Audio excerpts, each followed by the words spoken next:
घटना आहे कोल्हापूरची। कोल्हापुरात एक धक्कादायक प्रकार घडला आहे। येथे तरुणाच्या प्रेमविवाहाला साक्षीदार राहिलेल्या एका व्यक्तीला जबर मारहाण करण्यात आली आहे। प्रेमाला जात धर्माचं बंधन नसतं। दोन्ही प्रेमी युगुल सहमत असतील तर त्यांना लग्न करण्यापासून कोणीही रोखू शकत नाही।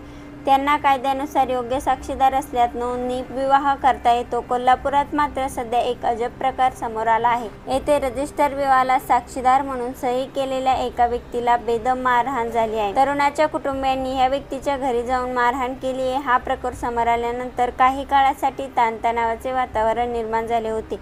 मिळालेल्या माहितीनुसार जयसिंगपूर येथील तरुण आणि सांगली जिल्ह्यातील आडापाटी येथील तरुणीने आंतरधर्मीय प्रेमविवाह केला आहे। रजिस्टर कार्यालयात नोंदणी पद्धतीने हा विवाह सोहळा पार पडला। या विवाहासाठी त्यांच्याच ओळखीची एक व्यक्ती साक्षीदार म्हणून उपस्थित होती। मात्र आता याच साक्षीदाराला बुधवारी 18 जून दुपारी मारहाण झाली। शुक्रवार पेठ येथील पोलीस चौकीजवळ हा प्रकार घडला। या मारहाणीवेळी मोठी गर्दी झाली होती। त्यानंतर येथे काही काळासाठी तणावाची स्थिती निर्माण झाली होती। लक्ष्मीपुरी येथील पोलिसांनी घडलेल्या प्रकाराबाबत सविस्तर माहिती दिली आहे।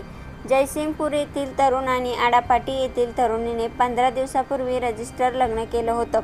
त्यानंतर तरुणाच्या कुटुंबियांनी आमची मुलगी बेपत्ता झाली आहे अशी तक्रार केली होती। या विवाहासाठी कोल्हापुरातील एक व्यक्ती साक्षीदार होती अशी माहिती तरुणाच्या कुटुंबाला मिळाली होती।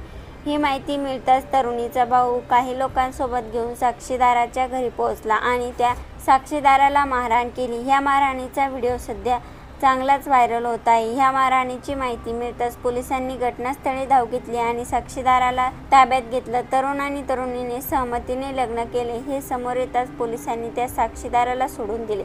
या दरम्यान आता ह्या प्रकरणात पुढे नेमकं काय होणार आहे हे पाहणे महत्त्वाचे ठरणार आहे। ही घटना ऐकून याविषयी आपल्याला काय वाटतं आपली प्रतिक्रिया नक्की कळवा। ह्या यूट्यूब चॅनलवरती पहिल्यांदा आला असाल तर चॅनलला सबस्क्राईब करून बेल आयकॉनवरती प्रेस करा। येणाऱ्या नवनवीन व्हिडिओचे नोटिफिकेशन मिळवा। धन्यवाद।